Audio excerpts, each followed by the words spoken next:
Bismillahirrahmanirrahim. Assalamualaikum warahmatullahi wabarakatuh.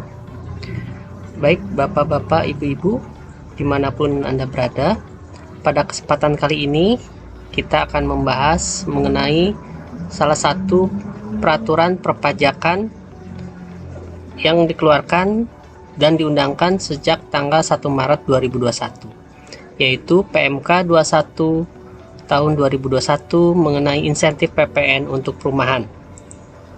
Baik, kita langsung saja. Latar belakang yang dikeluarkan PMK 21 ini itu khususnya bagi membantu sektor industri yang terdampak COVID-19, maka pemerintah memberikan insentif PPN atas penyerahan rumah tapak dan unit rumah susun ditanggung pemerintah PPN-nya. Nah, diharapkan dengan adanya kebijakan ini dapat meningkatkan daya beli masyarakat di sektor industri perumahan guna mendorong pertumbuhan ekonomi nasional.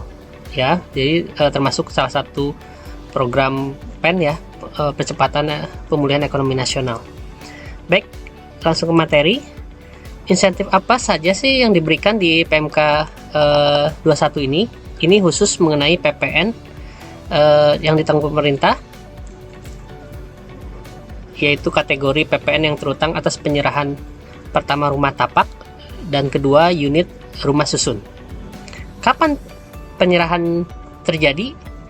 Yaitu pada saat pertama ditandatanganinya akte jual beli atau diterbitkannya surat keterangan lunas dari penjual atau developer, ya, serta dilakukan penyerahan hak secara nyata yang dibuktikan dengan berita acara serah terima atau BAST. Kapan berlakunya insentif ini? Itu starting masa Maret 2021 sampai dengan masa pajak Agustus 2021. Mudah-mudahan nanti kalau ada perubahan, misalkan ada perpanjangan, nanti akan dikeluarkan aturan PMK yang mengatur perpanjangan waktunya. Kita lihat berapa sih insentif yang diberikan pemerintah untuk PPN yang ditanggung pemerintah sendiri. Yang pertama itu ada dua tarif ya. Tarif pertama 100% itu khusus untuk penyerahan rumah tapak atau unit rumah susun dengan harga jual paling tinggi 2 miliar. Sedangkan antara 2 miliar sampai dengan 5 miliar harga jualnya, maka PPN yang ditanggung pemerintah itu sebesar 50%. Jadi kita lihat di sini dua tarif ini itu tergantung harga jualnya.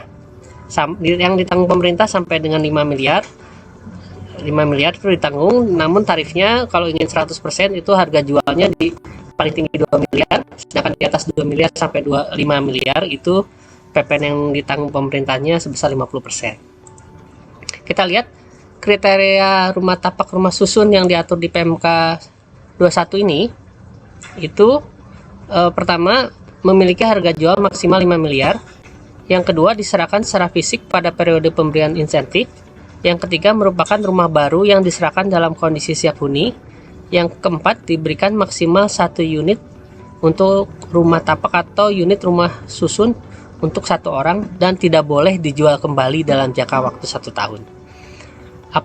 Yang kelima, apabila telah dilakukan pembayaran uang muka atau cicilan untuk transaksi pembayarannya paling lama bulan Januari 2021, PPN ditanggung pemerintah diberikan hanya atas PPN yang terutang atas pembayaran sisa cicilan dan pelunasan yang dibayarkan selama periode pemberian PPN ditanggung pemerintah.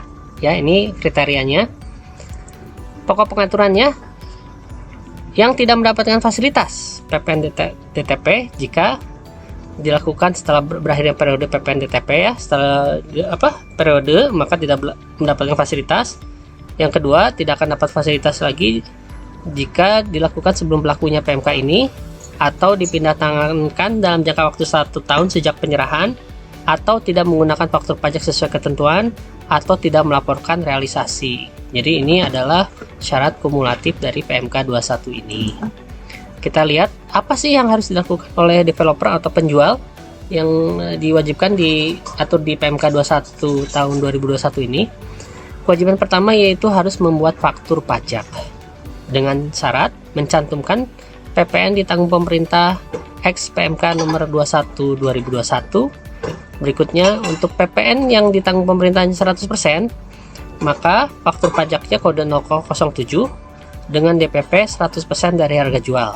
Sedangkan untuk PPN yang DTP-nya 50%, pertama kode faktur 01 dengan DPP 50% dari harga jual, dan kode faktur pajak 07 dengan DPP 50% dari harga jual. Dan syarat berikutnya yang tercantum di faktur pajaknya, yaitu harus mencantumkan nomor pokok wajib pajak atau NIK pembeli, ya. Jadi yang pertama membuat faktur pajak, dan yang kedua membuat laporan realisasi PPN di DTP-nya. Jadi ini adalah dua syarat kumulasi. Di dalam faktur pajak itu ada syarat-syarat tambahannya. Kita lihat ilustrasinya ya Bapak Ibu ya. Kita lihat ilustrasi yang mendapatkan fasilitas PPN DTP. Kita lihat di timeline berikut ini. Jadi dari Januari sampai Agustus, jika dilakukan uang mukanya di bulan antara Januari Februari, setelah itu mulailah cicilan pertama dari Februari sampai Agustus, maka yang mendapatkan fasilitas PPN DTP itu hanya untuk masa Maret sampai Agustus, ya. Sedangkan Februari tidak akan dapat fasilitas PPN DTP. Itu pun dengan catatan harus ada akte jual beli ditambah berita acara serah terima atau surat keterangan lunas ditambah BST. Ya, ini adalah ilustrasi kalau ingin mendapatkan fasilitas PPN DTP. Nah, bagaimana jika, nah ini dia, uang mukanya dilakukan sebelum Januari 2021, yaitu Desember lah ya, Desember 2020. Sedangkan mulailah dicicil dari Januari sampai Agustus, maka walaupun ini dilakukan akte jual belinya juga di April, tapi uang mukanya dilakukan pada Desember 2020, maka tidak akan mendapatkan fasilitas PPN DTP. Ini ilustrasi dari timeline fasilitas PPN yang DTP. Baik, kita review, kita ulangi lagi, kita simpulkan ya beberapa ketentuan yang terkait dengan PMK nomor 21 yang diatur dalam peraturan ini. Yang pertama, PPN terutang atas penyerahan rumah tapak dan rumah susun terjadi pada saat ditandatanganinya akte jual beli atau diterbitkannya surat keterangan lunas dari penjual. Yang kedua, berlaku untuk rumah tapak dan rumah susun dalam kondisi siap huni dengan harga jual paling tinggi 5 miliar untuk setiap satu orang pribadi atas satu rumah tapak atau satu unit rumah susun.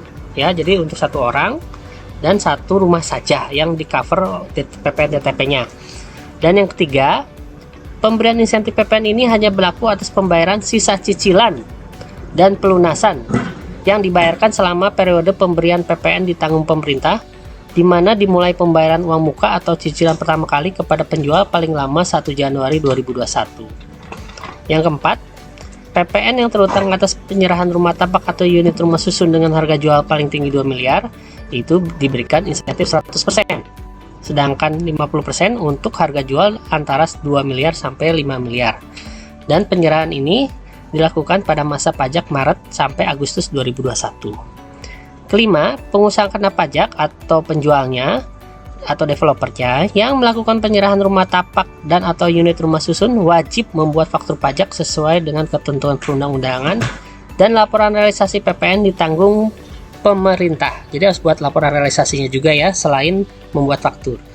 Dan yang keenam, kepala kantor pelayanan pajak dapat menagih PPN yang terutang jika diperoleh data atau informasi yang menunjukkan bahwa objek yang diserahkan bukan merupakan rumah tapak atau rumah susun, atau masa pajaknya tidak sesuai dengan periode masa pajak, atau penyerahan yang tidak memenuhi ketentuan dan dilakukan pemindah tanganan. Dan terakhir, PPN ditanggung pemerintah ini tidak berlaku pada rumah tapak dan unit hunian rumah susun yang mendapatkan pembebasan PPN sesuai dengan ketentuan peraturan perundang-undangan. Jadi kalau perumahan yang sudah disubsidi oleh pemerintah itu tidak akan dapat lagi fasilitas PMK 21 ini. Baik, Bapak Ibu, demikian penjelasan sosialisasi mengenai PMK 21 tahun 2021. Mudah-mudahan bermanfaat. Terima kasih. Wabillahi taufiq wal hidayah. Wassalamualaikum warahmatullahi wabarakatuh.